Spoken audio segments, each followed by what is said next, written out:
নমস্কার বন্ধুরা, আজকে চলে এসেছি আবারও একটি নতুন রেসিপি নিয়ে।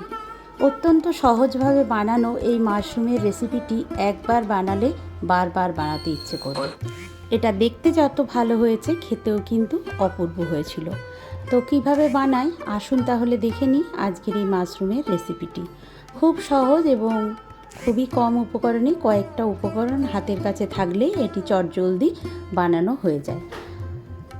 আর আমার ভিডিওটি দেখে যদি আপনাদের ভালো লাগে অবশ্যই একবার বাড়িতে ট্রাই করবেন। আর এটি রুটি, লুচি, পরোটা যে কোনো কিছুর সঙ্গেই খেতে পারবেন, এমনকি রাইসের সঙ্গে খেতেও কিন্তু অপূর্ব লাগবে। আর আসুন দেখে নিই কীভাবে বানিয়েছি তাহলে। আমি এখানে নিয়েছি 250 গ্রামের মতো মাশরুম। আমি এটি বাজার থেকে 250 গ্রাম লুজ কিনে এনেছি, প্যাকেটেও কিন্তু পাওয়া যায়। তো দেখুন এরকম সাইজের আছে, ছোট আছে। তো এগুলোকে আমি এখন ভালো করে ধুয়ে পরিষ্কার করে নিচ্ছি। সুন্দরভাবে পরিষ্কার করে নিতে হবে, কারণ প্রচুর ময়লা থাকে এর মধ্যে। তো বারে বারে জল পাল্টে ধুয়ে আমি পরিষ্কার করে নিয়েছি। আর এই বড়গুলোকে আমি 3 টুকরো করে নিচ্ছি, আর ছোটোগুলোকে 2 টুকরো করে নিচ্ছি। চাইলে আপনারা 4 টুকরোও করে নিতে পারবেন বড়গুলোকে। তো আমি আমার পছন্দ মতো করে কেটে নিয়েছি। আর দেখুন এইভাবেই টুকরো টুকরো করে কেটে নিলাম। খুব বেশি ছোট টুকরো করে দিলে এগুলো রান্না করতে করতে একেবারে গলে যাবে, মানে নরম হয়ে যাবে। আর তার থেকে এরকম 2-3 টুকরো করে রাখলেই রান্নাটি ভালো হবে। তো এইভাবে কেটে নিয়ে আমি ভালো করে পরিষ্কার করে জল ঝরিয়ে তারপর আমি ফিরে আসছি। খুব একটা নোংরা নেই, তাই বারবার জল পাল্টেই আমি ধুয়ে নিয়েছি। অনেক সময় আটা বা ময়দা দিয়ে পরিষ্কার করতে হয়, সেটার কোনো প্রয়োজন হয়নি। আর এখানে একটি মিক্সিং বাটি নিয়েছি, তার মধ্যে নিলাম কাঁচা লঙ্কা, রসুন আর পেঁয়াজ। আমি এখানে আদার ব্যবহার করিনি। দিয়ে দিচ্ছি 2 চামচের মতো টক দই। রসুন পেঁয়াজটা আন্দাজ মতো নিয়েছি, 8-10 কোয়া রসুন নিয়েছি, আর একটা বড় সাইজের পেঁয়াজ নিয়েছি। কাঁচা লঙ্কা 2টো নিয়েছি। দিয়ে দিলাম কাজু 2 চামচের মতো, আর চারমগজ দিয়ে দিলাম 2 চামচের মতো। এই দইয়ের বাটিটা ধুয়ে সামান্য একটু জল দিয়ে দিচ্ছি, যাতে মিক্সিতে এটা ভালো পেস্ট হয়ে যায়। দেখুন খুব সুন্দরভাবে পেস্টটা আমি বানিয়ে নিয়েছি। এবার বাকি কাজটা সেরে ফেলি চলুন। একটা মিক্সিং বড় বাটি নিয়ে নিয়েছি। এই বাটির মধ্যে সম্পূর্ণ জল ঝরানো মাশরুমগুলিকে নিয়ে নিলাম। এবার এক এক করে সব উপকরণ দিয়ে দেব। সবার প্রথমে দিয়ে দিতে হবে লবণটা আন্দাজ বুঝে আমি দিয়ে দিলাম। এবার দিয়ে দিচ্ছি কাশ্মীরি রেড চিলি পাউডার। এখানে আমি ঝাল লঙ্কার গুঁড়ো ব্যবহার করিনি, আপনারা চাইলে কিন্তু করতেই পারেন। এবার দিলাম গোলমরিচের গুঁড়ো 1 চামচ, আর দিয়ে দিচ্ছি কাসুরি মেথি হাত দিয়ে গুঁড়ো করে, এটাও 1 চামচের মতো। এই সব কিছু দেওয়ার পরে যে বাটিটা আমি মিক্সির বাটিতে যে পেস্টটা বানিয়ে রেখেছিলাম সেটাকেও সম্পূর্ণ একেবারে দিয়ে দিলাম।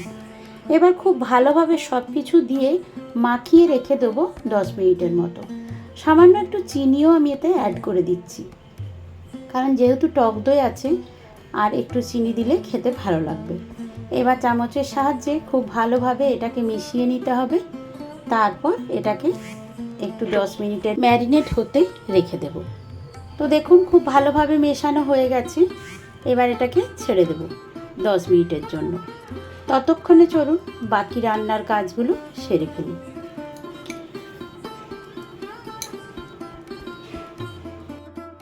বন্ধুরা, যে যেখান থেকে আমার ভিডিওটি দেখছেন সকলকে জানাই অসংখ্য ধন্যবাদ।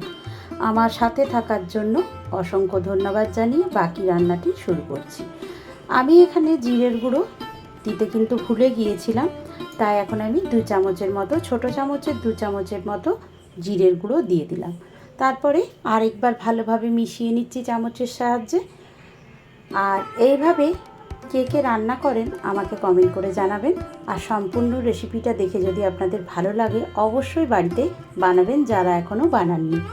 আর দেখুন আমি নিয়ে নিয়েছি একটা কড়াই, তাতে দিয়ে দিলাম পরিমাণ মতো সাদা তেল, আর দিয়ে দিচ্ছি অর্ধেকটা শুকনো লঙ্কা, কারণ লঙ্কাগুলো ভীষণ ঝাল, আর আমি গোলমরিচের ব্যবহার করেছি, কাঁচা লঙ্কাও ব্যবহার করেছি, তাই খুব বেশি ঝাল আমি এতে দিচ্ছি না।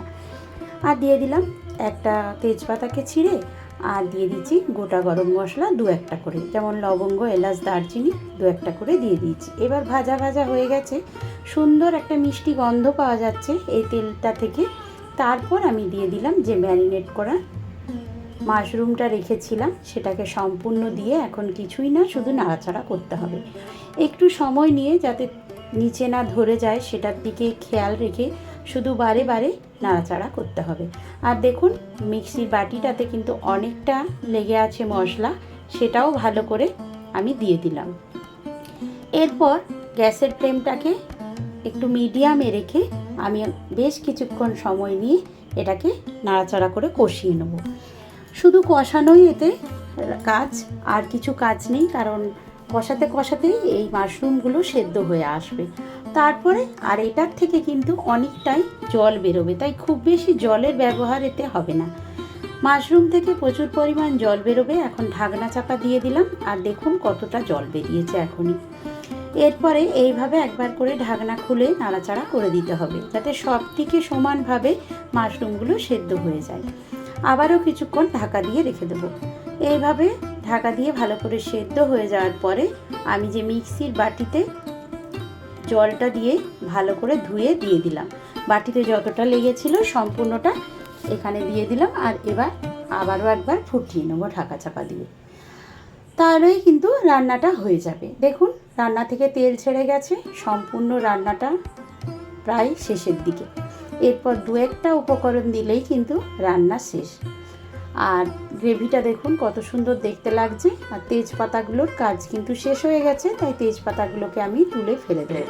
রান্না কিন্তু শেষের দিকেই। এবার শুধু দিয়ে দেবো সামান্য একটু গুঁড়ো গরম মশলা। আমি এখানে গোটা গরম মশলার ব্যবহার করেছি খুব অল্প করে, তাই গুঁড়ো গরম মশলাটাও খুবই সামান্য দিচ্ছি। এরপর নামাবার আগে দিয়ে দেবো সামান্য 1 চামচের মতো বাটার। দেখুন মশলাটা ভালোভাবে মিশিয়ে নিলাম।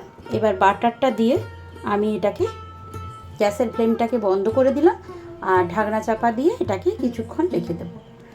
দেখুন একটু স্ট্যান্ডিং টাইমে রাখার পরে আমি বাটারটা দিচ্ছি। ব্যাস আর কিছুই না, আর কিছুই দেব না। বাটার দেওয়া মানে রান্না শেষ হয়ে গেছে। এবার কিন্তু পরিবেশনের জন্য তৈরি। যে কোনো কিছুর সঙ্গে আপনারা ইচ্ছে মতো পরিবেশন করতে পারেন এই বাটার দিয়ে মাশরুমটা, বা যে কোনো কিছু নাম দিয়ে আপনারা এই মাশরুমটাকে খেতে পারেন। কেমন লেগেছে অবশ্যই আমাকে জানাবেন আপনাদের এই রেসিপিটি। ভালো লাগলে আমার সাথে থাকবেন। নতুন বন্ধুরা চ্যানেলটিকে সাবস্ক্রাইব করে বেল নোটিফিকেশনটা অন করে অনুরোধ রইল। আর পুরনো বন্ধুদের জানাই অসংখ্য ধন্যবাদ। সবাই ভালো থাকবেন, সুস্থ থাকবেন।